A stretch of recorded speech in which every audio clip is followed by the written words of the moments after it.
I was stunned by a shocking truth and became dazed. Out of the blue, she blurted out to me, "I just can't be without you." Cutting me off, she looked straight into my eyes. Her gaze conveyed a strong determination. Her expression was pure seriousness. "My name is Kevin. I'm a 27-year-old graphic designer. Currently, I work for a major design company, handling various tasks like designing posters and book covers. Despite I graduated from a vocational college 3 years ago, I won a design contest with a poster which landed me a job at this company. Until then, I had been freelancing, but after showing off my award-winning design, I miraculously received a job offer. The poster I submitted in the contest had a mermaid theme and was titled Mermaid Princess. It depicted a deep-sea mermaid swimming up towards the surface. The design transitioned from dark to light colors, creating a feeling of hope, which was highly praised by the judges.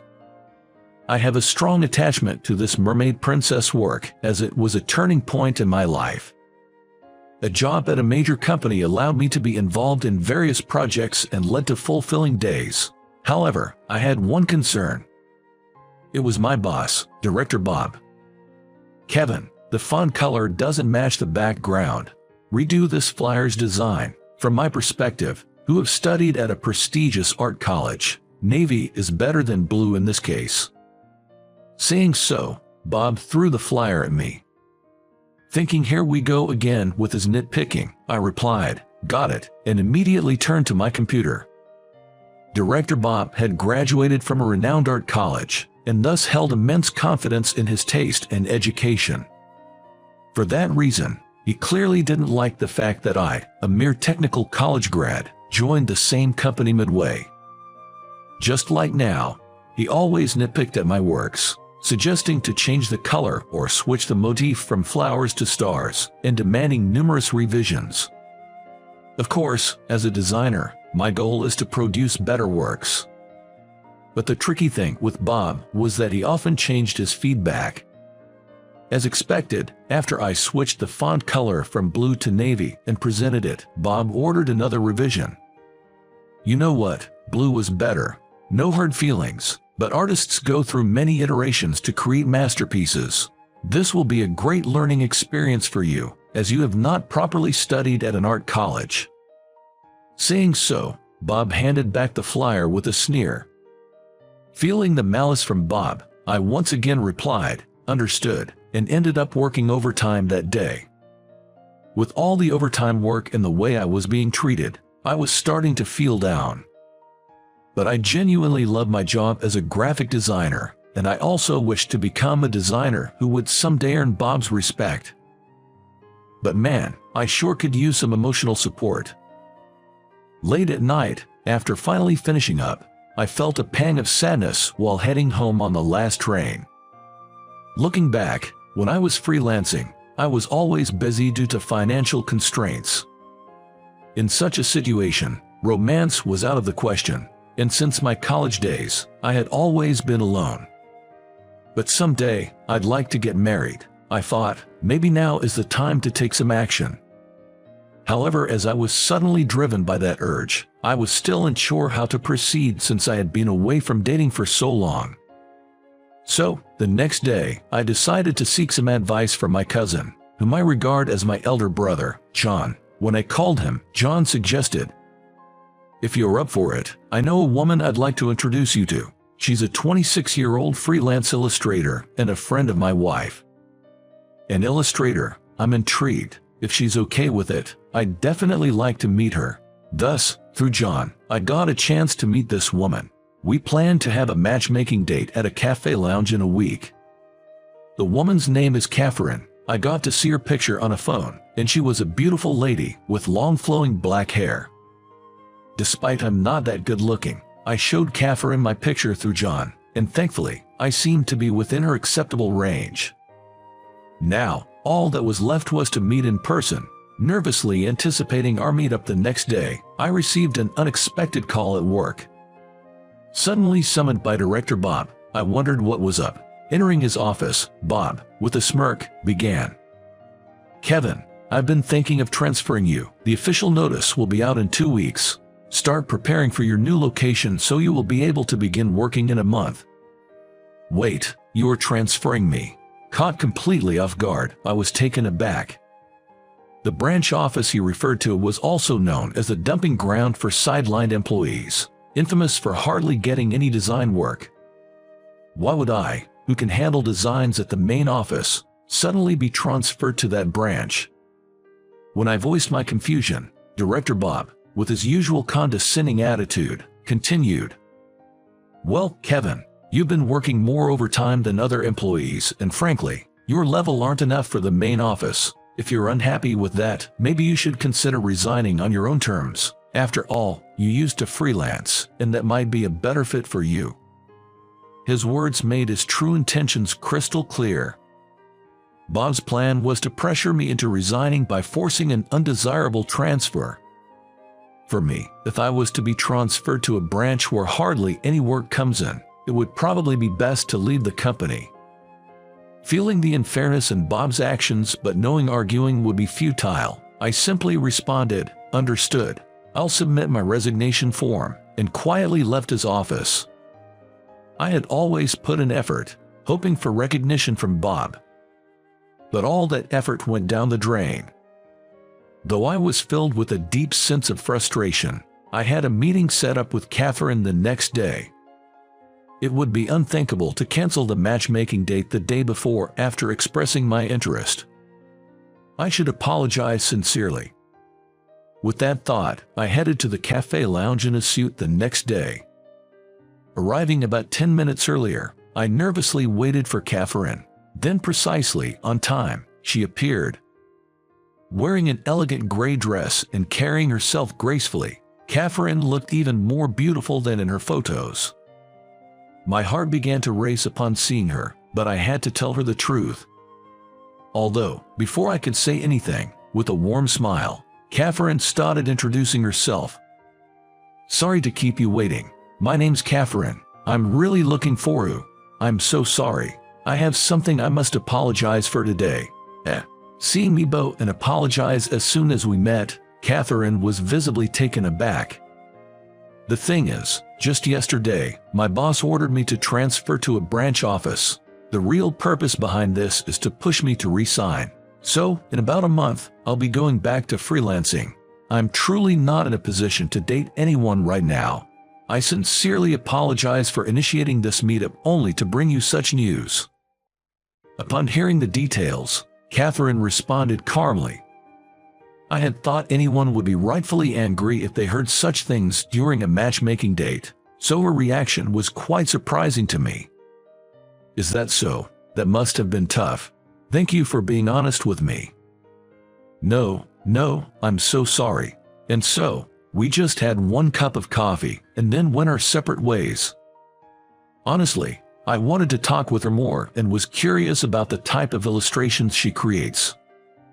But with my future job becoming uncertain, it might not be the right time for a relationship. I probably won't get another chance to meet such a wonderful woman like her. With such lingering feelings, I headed to the office the next day and was again summoned by Director Bob. Now what? I thought, noticing that Bob seemed different than usual. "Kevin, sorry to ask this, but could you hold off on submitting your resignation? We actually received a direct job request for you." Previously, unless it was something significant, Director Bob would allocate work considering each employee's capabilities. It was my first experience receiving a direct request. "From where?" I inquired, and the response was unexpected. "It's from Inspire Publisher. Who would have thought a major publisher like them would scout you directly? Inspire Publisher is a top-tier publisher. I never dreamed of receiving work from such a big name." According to Bob, a webcomic artist named Sarah Cherry was releasing a book with Inspire. For some reason, she specifically requested me to design the book cover. After reaching out to the publisher, I was informed that Sarah wanted to discuss the job in person, so the next day I visited the office for a meeting with Sarah. I had intended to submit my resignation, but this unexpected job offer felt unreal. First, I should check out Sarah's work for the design. So, I went online to look at her creations and was immediately captivated by her world. The gentle color palette of her illustrations was very endearing and soothing. But her work wasn't just cute. Sarah's drawings vividly conveyed everyday moments of wonder, making it understandable why she has so many fans. I wondered, what kind of person is Sarah? With anticipation for the next day, I headed to the publisher's office and was led to the meeting room. But the moment the door opened, I was shocked. It was Catherine, the woman I had just met for the matchmaking date. Caught off guard, I managed to say, "Could it be, are you Sarah Cherry?" With a smile, Catherine nodded. "Yes, I work as an illustrator under the name Sarah Cherry." I knew Catherine was an illustrator, but I had no idea she was Sarah Cherry.